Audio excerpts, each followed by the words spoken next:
اللہ تعالیٰ تو ماضی حال مستقبل ہر چیز کو جانتا ہے، اس کو ہر زمانے میں اس ہر ہونے والے کام کا علم ہے۔ اللہ ہر ایک کی انٹینشن جانتا ہے، یہ بھی جانتا ہے کوئی کیا کرنے والا ہے، مستقبل میں کوئی کیا کرے گا۔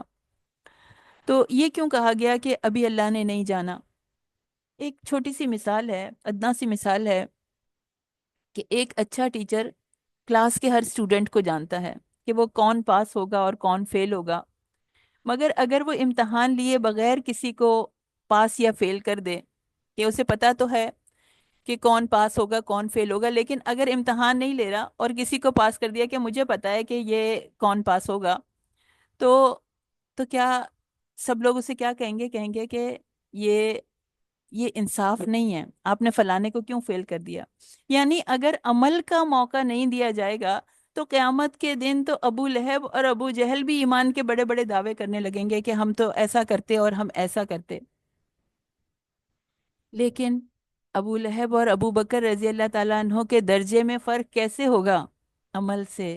اللہ تعالیٰ آزمائشوں سے ثابت کرواتے ہیں، امتحان میں ڈالتے ہیں، تب پتہ چلتا ہے اعمال کا۔ آزمائش کے بغیر جنت کے مرتبے نہیں مل سکتے۔ ساری زندگی کی کوششوں کو دیکھا جائے گا، صبر کا وزن کیا جائے گا، اور جنت کا سودا تو بہت مہنگا ہے۔ ہم نے کیا سوچا ہے کہ زندگی انجوائے کرتے کرتے، فلمیں ڈرامے دیکھتے دیکھتے، یا بہت نیکی کا کام کیا تو فیس بک اور انسٹا پر جو ہے وہ اسلامک میسیجز بھیج دیے، تو اسی طرح بس ہم جنت کی وادیوں میں چلے جائیں گے؟ نہیں، اتنا آسان نہیں ہے، جنت اتنی آسانی سے ملنے والی چیز نہیں ہے۔ پھر فرمایا وما محمد الا رسول، محمد صلی اللہ علیہ وسلم تو صرف پیغمبر ہیں، اور ان سے پہلے بھی بہت سے پیغمبر گزرے ہیں، تو اگر یہ دنیا سے چلے جائیں یا مارے جائیں تو تم کیا الٹے پاؤں پھر جاؤ گے؟ اور جو الٹے پاؤں پھر جائے گا تو اللہ کا کچھ نقصان نہ کرے گا، اور ان قریب اللہ شکر گزاروں کو بہت اجر دے گا۔ جب نبی کریم صلی اللہ علیہ وسلم کی وفات ہوئی تو حضرت عائشہ سے روایت ہے کہ کہتی ہیں کہ ابو بکر صدیق رضی اللہ تعالیٰ عنہ اپنے گھر سے مسجد میں آ گئے تھے، انہوں نے لوگوں سے کوئی بات نہیں کی، رسول اللہ صلی اللہ علیہ وسلم کے پاس آئے۔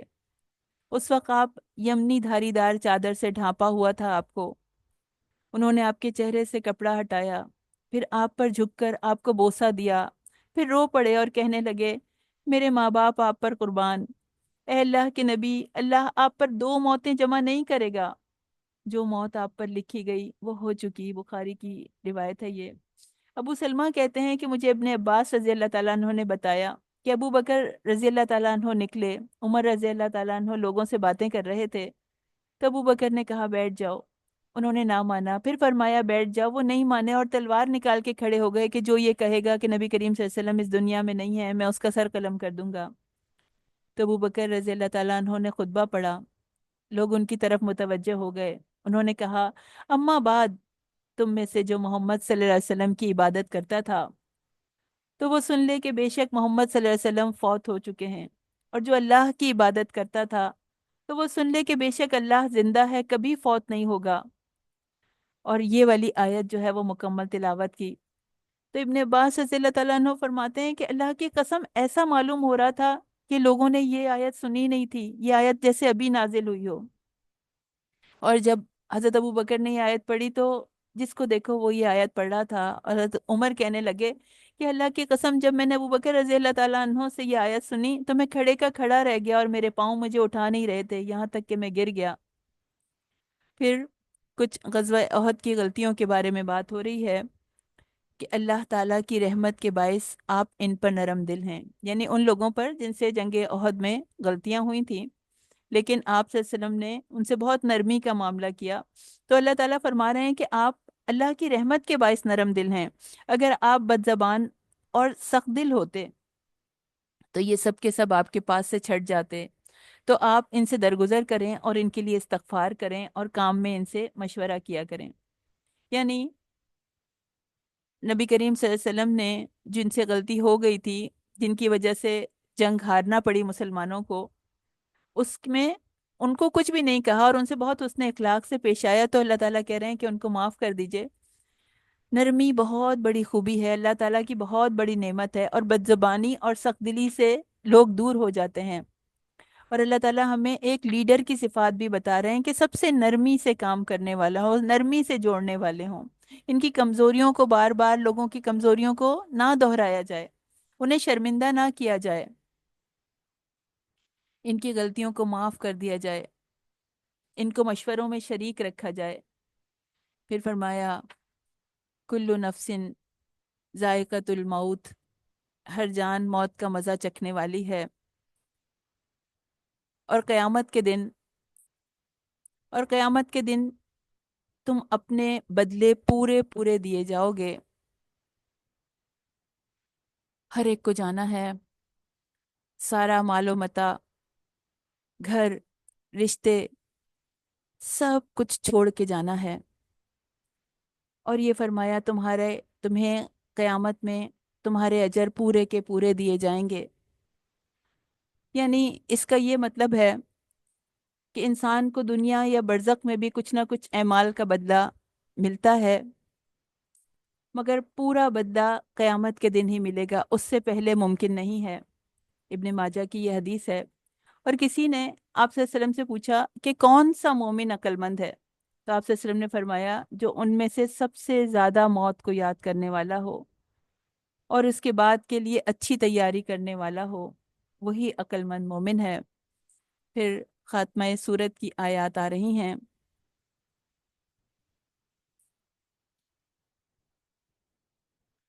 ان فی خلق السماوات والارض واختلاف اللیل والنہار لآیۃ لأولی الالباب، سورہ آل عمران کی آخری آیات جب یہ نازل ہوئی تو نبی کریم صلی اللہ علیہ وسلم اس قدر روئے کہ آپ کی داڑھی مبارک بھیگ گئی۔ آپ سے پوچھا گیا کہ آپ اتنا کیوں رو رہے ہیں؟ تو آپ نے فرمایا میں اللہ کا شکر گزار بندہ کیوں نہ بنوں، اس شکر میں کیوں نہ رہوں، جبکہ اللہ تعالیٰ نے آج کی شب مجھ پر یہ مبارک آیات نازل کی ہیں اور ان آیات کی تلاوت فرمائی۔ اور آپ نے فرمایا کہ ہلاکت ہے ان کے لیے جو ان آیات کو پڑھیں مگر ان پر غور نہ کریں۔ نبی کریم صلی اللہ علیہ وسلم جب اٹھتے تھے تو وضو سے پہلے ان آیات کو پڑھتے تھے، آسمان کو دیکھ کے۔ اور اس آیت سے آخری صورت کی آیات تک بڑی فضیلت ہے۔ نبی کریم صلی اللہ علیہ وسلم رات کو تہجد میں ان کی تلاوت کیا کرتے تھے۔ پھر فرمایا الذین الذین یذکرون اللہ قیاما وقعودا وعلی جنوبہم، جو لوگ اللہ کا ذکر کھڑے بیٹھے اور اپنی کروٹوں پر لیٹے ہوئے کرتے ہیں، اور آسمانوں اور زمین کی پیدائش پر غور و فکر کرتے ہیں، تو وہ کہتے ہیں اے ہمارے پروردگار، تو نے یہ بے فائدہ نہیں بنایا، یعنی یہ ساری کائنات اس کا مقصد ہے، یہ بے فائدہ نہیں ہے، یہ باطل نہیں ہے، اور تو پاک ہے، بس ہمیں آگ کے عذاب سے بچا لے۔ عقل والے کہا گیا ان کو جو اس کائنات پہ غور کرتے ہیں، جو زمین اور آسمان کی تخلیق پہ، کائنات کے اسرار و رموز پہ غور کرتے ہیں، چاند، سورج، بے شمار ستارے، پلینٹس، ان کی روٹیشن، چاند سورج کی منزلیں، طلوع اور غروب کیسے ہو رہے ہیں، حرارت کے قاعدے ضابطے، زمین، اس کے پہاڑ، سمندر، معدنیات، زمین کی کشش، اس کی ہوائیں، موسموں کا بدلنا، ان سب چیزوں پہ وہ غور کرنے والے ہیں۔ اور جب انسان ان پہ غور کرتا ہے تو اللہ تعالیٰ کی حکمت اسے نظر آتی ہے، اس کی کاریگری نظر آتی ہے اس کائنات میں، اور وہ انسان کو سجدے میں گرا دیتی ہے۔ تو یہ، لیکن ہوا کیا، اولی الالباب کے بجائے کون غور کرنے میں لگا ہوا ہے؟ اولی الالباب کے بجائے غور وہ لوگ کر رہے ہیں جو غیر مسلم ہیں، کیونکہ مسلمان تو آپس میں جھگڑنے میں لگے ہوئے ہیں، جھگڑا کر رہے ہیں، آپس میں فرقے فرقے ہو گئے ہیں۔ اللہ تعالیٰ فرما رہے ہیں کہ ان آیات پر، اس کائنات پہ غور و فکر کرو، اللہ تعالیٰ، اللہ کی نشانیوں پہ غور کرو، یہ تمہیں اللہ تک پہنچانے والی ہیں، اللہ کی عظمت تک پہنچانے والی ہیں، انسان کے دلوں کو جھکا دینے والی ہیں۔ پھر اللہ تعالیٰ کچھ تذکرہ فرما رہے ہیں، فَاسْتَجَابَ لَهُمْ رَبُّهُمْ فَاسْتَجَابَ لَهُمْ رَبُّهُمْ أَنِّي لَا أُضِيعُ عَمَلَ عَامِلٍ مِّنكُمْ تو ان کے رب نے ان کی دعا قبول کر لی کہ میں کسی عمل کرنے والے کے عمل کو، وہ مرد ہو یا عورت، ضائع نہیں کرتا۔ تم ایک دوسرے کی جنس سے ہو، تو جو لوگ میرے لیے وطن چھوڑ گئے اور اپنے گھروں میں ستائے گئے اور لڑے اور قتل کیے گئے، تو میں ان کے گناہ دور کر دوں گا، ان کو جنتوں میں داخل کروں گا، ان جنتوں میں جن کے نیچے نہریں بہہ رہی ہیں۔ اللہ کے ہاں اللہ کے ہاں سے ان کے لیے بہترین بدلہ ہے، اور واللہ عندہ حسن الثواب، اللہ کے ہاں اچھا بدلہ ہے ان کے لیے۔ تو بات کی جا رہی ہے، اللہ تعالیٰ نے دعا قبول فرما دی، اور پھر بھی ذکر کیا کہ اللہ تعالیٰ کسی عامل کے عمل کو ضائع نہیں کرتا۔ اس میں مرد اور عورت کا کوئی فرق نہیں ہے، وہ کوئی الگ الگ مخلوق نہیں ہے۔ اللہ کے ہاں درجات میں مرد اور عورت جو ہیں وہ دونوں برابر ہیں۔ مرد اور عورت کی ذمہ داریوں اور صلاحیتوں میں فرق ہے۔ پھر فرمایا لا یغرنک تقلب الذین کفروا فی البلاد،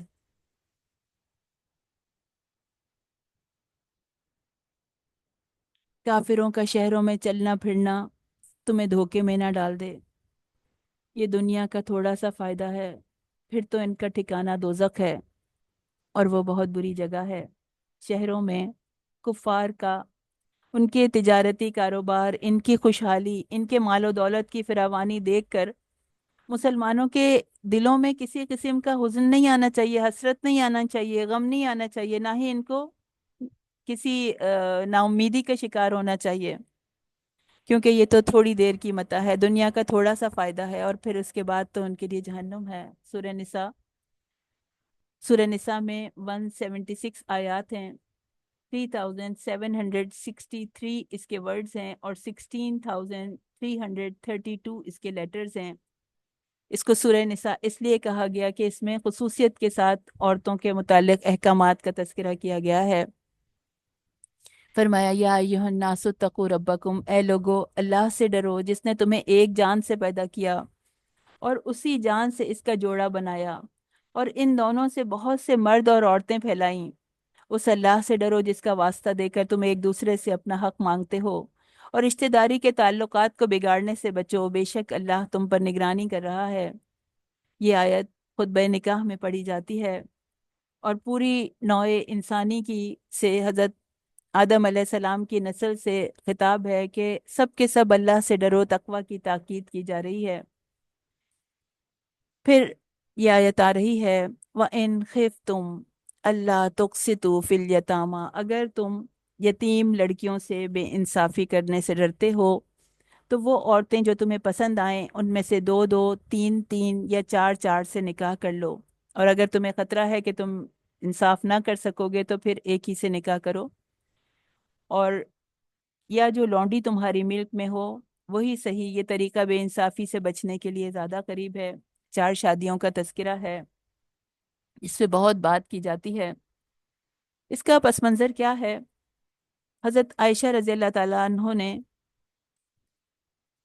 یعنی حضرت عائشہ کے بھانجے تھے عروہ بن زبیر رضی اللہ تعالیٰ عنہ، انہوں نے حضرت عائشہ سے اس آیت کا مطلب پوچھا، تو انہوں نے فرمایا کہ بھانجے، اس آیت کا مطلب یہ ہے کہ ایک یتیم لڑکی اپنے ولی کی پرورش میں ہو اور ترکے کی روح سے اس کی جائیداد میں ان کا حصہ ہو، اور ولی کو اس کا مال اور جمال پسند آئے مگر وہ اسے مہر دینے پر آمادہ نہ ہو، یعنی جتنا دوسرے لوگ دیتے ہیں، تو وہ اس سے نکاح نہ کرے۔ ہاں اگر اتنا ہی دے تو نکاح کر سکتا ہے، ورنہ دوسری عورتوں سے جو پسند ہوں نکاح کر لے۔ باپ کے فوت ہونے کے بعد جو ہے وہ بیوہ ماں پر بچیوں کی ذمہ داری پڑ جاتی ہے، تو اسلام نے یہ ذمہ داری چچا اور قریبی رشتہ داروں پر ڈالی، اور یتیم لڑکیوں کے ولی سے کہا جا رہا ہے کہ تم ان کی ماؤں سے بھی شادی کر سکتے ہو۔ ابن عباس رضی اللہ تعالیٰ عنہ کہتے ہیں کہ اس دور میں کیا ہوتا تھا، ایک ایک شخص 10 بیویاں کرتا تھا اور ان کے ساتھ ظلم و زیادتی کرتا تھا۔ تو یہ آیت، یہ حکم نہیں ہے، یہ ترغیب نہیں ہے بلکہ پابندی لگائی جا رہی ہے، ریسٹرکٹ کیا جا رہا ہے اس رواج کو، کہ اب ان سے یہ نہیں کہا جا رہا کہ اب تم 4 شادیاں کرو، بلکہ یہ 4 شادیوں کا حکم نہیں بلکہ رخصت ہے۔ معاشرے کے کچھ عناصر کی طرف سے اسے اس طرح سے متعارف کرایا جاتا ہے جیسے کہ یہ کوئی دین کا بالکل بیسک رکن ہے اور اس کے بغیر ساری عبادتیں بیکار ہوں گی۔ تو اللہ نے اجازت دی ہے، اللہ نے اجازت دی ہے، مگر کڑی شرط کے ساتھ، انصاف کی کڑی شرط کے ساتھ اجازت دی ہے۔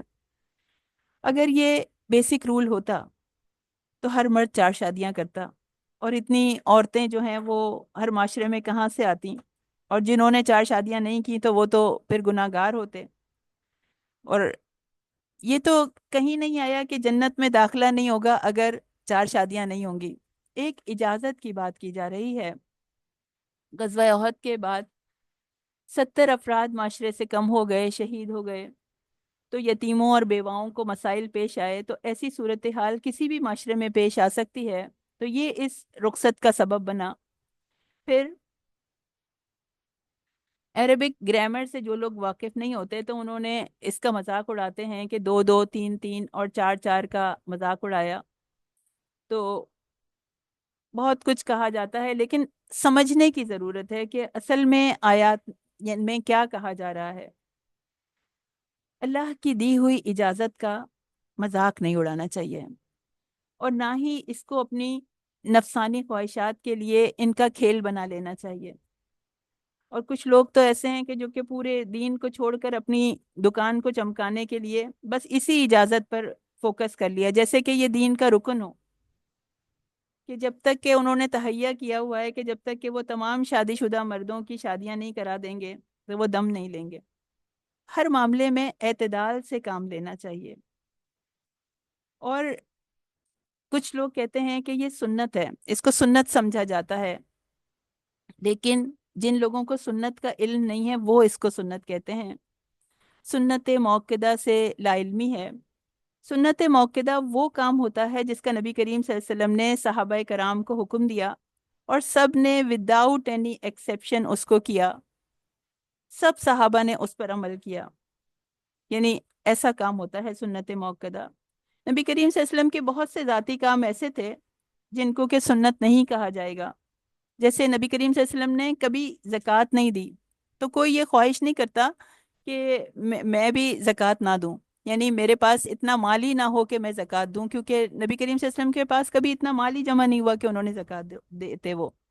اور نبی کریم صلی اللہ علیہ وسلم امی تھے، ان لیٹر تھے، پڑھے لکھے نہیں تھے، لیکن کوئی اس کو حجت بنا کر یہ نہیں کہے گا کہ ہم بھی نہیں پڑھیں گے، نبی کریم صلی اللہ علیہ وسلم نے نہیں پڑھا تھا۔ ہر چیز کی مصلحت ہوتی ہے، تو دین سے لا علمی ہے یہ۔ پھر اس سلسلے میں مسلم کی حدیث ہے، اس کو بھی میں شیئر کرنا چاہوں گی آپ سے۔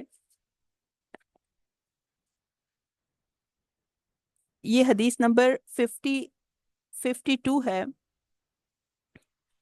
مسعور بن مخرمہ بیان کرتے ہیں کہ انہوں نے رسول اللہ صلی اللہ علیہ وسلم کو ممبر پر فرماتے ہوئے سنا کہ بنو حشام بن مغیرہ نے مجھ سے اپنی بیٹی کے لیے علی بن ابی طالب سے نکاح کی اجازت مانگی، تو میں ان کو اجازت نہیں دوں گا، اور میں ان کو اجازت نہیں دوں گا کہ ابو طالب کے بیٹے علی میری بیٹی کو طلاق دینا پسند کر لیں، یعنی کیونکہ میری بیٹی میرا ٹکڑا ہے اور مجھے شک میں ڈالتا ہے جو اسے تردد میں ڈالے، وہ چیز مجھے تکلیف دیتی ہے جو اسے تکلیف دے۔ پھر ایک اور حدیث ہے، حدیث نمبر 368 ہے صحیح مسلم کی، کہ علی ابن طالب نے ابو جہل کی بیٹی کو نکاح کا پیغام بھیجا، حالانکہ علی رضی اللہ عنہ کے پاس رسول کی بیٹی فاطمہ رضی اللہ تعالیٰ عنہ تھی۔ تو جب فاطمہ رضی اللہ تعالیٰ عنہ نے یہ بات سنی تو وہ نبی کریم صلی اللہ علیہ وسلم کی خدمت میں آئیں اور عرض کرنے لگیں کہ آپ کی قوم کے لوگ کہتے ہیں کہ آپ بیٹیوں کے لیے غصے میں نہیں آتے، اور علی رضی اللہ عنہ ہیں جو کہ ابو جہل کی بیٹی سے نکاح کرنے والے ہیں۔ تو مصور رضی اللہ تعالیٰ عنہ کہتے ہیں کہ پھر نبی کریم صلی اللہ علیہ وسلم کھڑے ہوئے اور میں نے آپ سے سنا کہ آپ نے تشہد پڑھا، پھر آپ نے فرمایا اما بعد، ابو العاص بن ربی سے اپنی بیٹی زینب کا نکاح کیا تھا میں نے، اس نے جو بات مجھ سے بیان کی وہ سچ بیان کی، اور فاطمہ محمد صلی اللہ علیہ وسلم کی بیٹی میرے جگر کا ٹکڑا ہے۔ میں اس بات کو ناپسند سمجھتا ہوں کہ لوگ اس کے دین پر کوئی آفت لائیں۔ اللہ کی قسم، اللہ کے رسول کی بیٹی اور اللہ کے دشمن کی بیٹی کبھی ایک آدمی کے نکاح میں اکٹھی ہونے والی نہیں ہیں۔ اور حضرت علی نے جب یہ بات سنی تو پھر نکاح کا پیغام چھوڑ دیا۔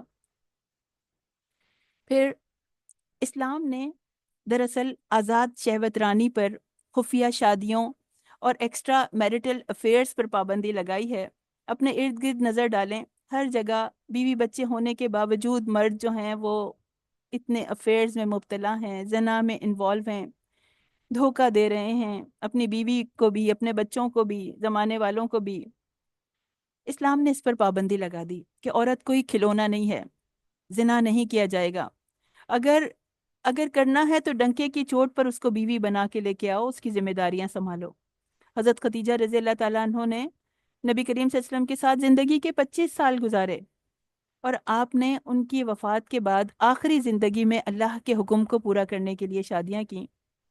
پھر مغرب میں کیا ہوتا ہے، مغرب کے لوگ جو ہیں وہ 4 شادیوں کا بہت مذاق اڑاتے ہیں، لیکن ان کے ہاں کیا ہوتا ہے، سیریل میریجز کرتے ہیں، ایک شادی کے بعد دوسری شادی، یا پھر گرل فرینڈز، ایک شادی کی پھر طلاق دی، پھر دوسری کی پھر طلاق دی، تو ساتھ ہی ٹوٹے ہوئے گھروں کا ڈھیر لگاتے جاتے رہتے ہیں۔ یا پھر شادی نہیں کرتے کہ گرل فرینڈس کی کوئی ذمہ داری نہیں ہوتی، نہ ان کے اوپر مال خرچ ہوتا ہے۔ اللہ تعالیٰ نے اصل میں طلاق کو پسند نہیں کیا۔ اللہ تعالیٰ چاہتے ہیں پہلے بیوی بچے در بدر نہ ہوں، تو اس مرد کی ذمہ داری دی جا رہی ہے کہ جو تمہیں اپنی پہلی بیوی اور بچوں کا بھی خیال کرنا ہوگا۔ یقیناً اس میں پہلی بیوی کے لیے صدمہ تو ہوتا ہے، مگر اس درجے کا صدمہ نہیں ہوتا۔ تو زنا میں انوالو ہونا ایکسیپٹیبل ہے، ایکسٹرا میرٹل افیئرس ایکسیپٹیبل ہیں، مگر نکاح جو ہے وہ ان ایکسیپٹیبل ہے۔ تو حدیث میں کڑی شرط لگائی ہے انصاف کی۔ حدیث میں آتا ہے جس شخص کے نکاح میں 2 عورتیں ہوں اور وہ ان کے حقوق میں انصاف نہ کرے تو قیامت کے دن وہ اس طرح اٹھایا جائے گا کہ اس کا ایک پہلو گرا ہوا ہوگا، یعنی پیرالائز ہوگا وہ۔ پھر فرمایا کچھ وراثت کے احکامات آ رہے ہیں، وارثوں کا تفصیلی حصوں کا کچھ بیان ہے۔ حدیث میں آتا ہے کہ اے لوگو، علم الفروض خود بھی سیکھو اور دوسروں کو بھی سکھاؤ، کیونکہ یہ آدھا علم ہے۔ اللہ کے نبی فرماتے ہیں، اللہ کے نبی نے اس آیت کی تفسیر میں بتایا کہ یوصیکم اللہ فی اولادکم، اس کی تفسیر میں بتایا یہ اصل میں بات کی جا رہی ہے اللہ تعالیٰ تمہاری اولاد کے حق میں تمہیں حکم دیتا ہے کہ ایک مرد کا حصہ 2 عورتوں کے برابر ہے۔ حافظ ابن کثیر رضی اللہ تعالیٰ عنہ کہتے ہیں کہ یہ دونوں آیات اور اس سورہ کی آخری آیت علم وراثت میں اصول کی حیثیت رکھتی ہے۔ یعنی جب اولاد میں لڑکے اور لڑکیاں دونوں موجود ہوں تو لڑکے کو لڑکی سے دگنا ملے گا، اور اس ڈبل حصے کی وجہ اس پہ عورتیں بہت ناراض ہوتی ہیں۔ اس پہ کوئی ناراضگی کی بات نہیں ہے، مرد پر اللہ تعالیٰ نے بڑی ذمہ داری ڈالی، بیٹے پہ ذمہ داریاں ہوتی ہیں، یعنی معاشی ذمہ داریاں بھی جو ہیں وہ اس پر ڈالی جاتی ہیں، گھر کی کفالت بھی اس کے ذمہ ہوتی ہے، والدین کی کفالت بھی اس کے ذمہ ہوتی ہے، مہر بھی بیوی کو وہ دیتا ہے، اور عورت کا نان نفقہ، اس کا خرچ بھی ہسبینڈ کے ذمہ ہوتا ہے۔ ہر کیس میں مرد کو دگنا نہیں ملے گا، یعنی ایسا نہیں ہے کہ ہر کیس میں مرد کو دگنا ملے، ایسا نہیں ہے۔ بیٹے کو بیٹی سے 2 بیٹیوں کا حصہ ایک بیٹے کے برابر ہے۔ اگر میت کی اولاد ہونے کی صورت میں ماں باپ دونوں میں سے ہر ایک کو کل ترکے کا 6واں حصہ ملے گا، یعنی دونوں کو، ماں باپ دونوں کو برابر ملے گا، مرد اور عورت دونوں کو برابر کا حصہ مل رہا ہے۔ اگر میت بے اولاد ہے اور اس کے ماں باپ زندہ نہ ہوں مگر ایک بھائی ایک بہن ہو تو دونوں میں سے ہر ایک کو 6واں حصہ ملے گا، تو اس میں بھی عورت اور مرد دونوں کو برابر مل رہا ہے۔ پھر وصیت کی کچھ بات کی جا رہی ہے کہ پہلے جو ہے وہ میت کے مال میں سے پہلے جو ہے وہ کفن دفن پہ صرف کیا جائے گا، پھر اس کا قرض ادا کیا جائے گا، پھر یعنی بس اگر اس کے اوپر زکوٰۃ اس کے ذمہ ہے تو وہ اس کے مال میں سے نکالی جائے گی، پھر مال کے 3/4 حصے سے وصیت پوری کی جائے گی۔ یعنی وصیت جو ہے وہ پورے کے پورے مال کی نہیں کی جا سکتی، بلکہ 1/3 حصے کی، مال کے 1/3 حصے کی وصیت کی جا سکتی ہے، اس سے زیادہ کی وصیت نہیں ہو سکتی۔ پھر کچھ اور احکام ہیں کہ عورتوں کے مہر خوش دلی سے دے دو، یتیموں کو آزماتے رہو یہاں تک کہ وہ بلوغت کو پہنچ جائیں تو ان کے مال ان کے سپرد کر دو۔ اللہ تعالیٰ نے وراثت کو حدود اللہ قرار دیا ہے، اور اس حکم کی اطاعت پر جنت، اور نافرمانی پر، حدود اللہ کی پامالی پر عذاب مہین کا وعدہ کیا ہے۔ اور یہ بھی بتایا گیا ہے اس صورت میں کہ موت کے وقت توبہ قبول نہیں ہوتی۔ اگر دوسری بیوی کا بھی تذکرہ کیا گیا ہے کہ اگر دوسری بیوی لانے کا ارادہ کرو تو پہلی بیوی سے کچھ بھی واپس نہ لو، چاہے تم اسے خزانہ بھی دے چکے ہو۔ ایسا نہیں ہو سکتا کہ کوئی آپ نے دوسری بیوی لانے کا ارادہ کیا تو سب کی سب چیزیں واپس لے لیں، جتنا سامان اس کو دیا تھا وہ واپس لے لیا۔ یہ طریقہ نہیں ہوتا مومنوں کا۔ اور سورہ کے آخر میں محرم رشتوں کی لسٹ بھی دی گئی ہے۔ وآخر دعوانا والحمد للہ رب العالمین۔ سبحان ربک رب العزت عما یصفون، وسلام علی المرسلین، والحمد للہ رب العالمین۔ ربنا تقبل منا انک انت السمیع العلیم، وتب علینا انک انت التواب الرحیم۔ السلام علیکم ورحمۃ اللہ وبرکاتہ۔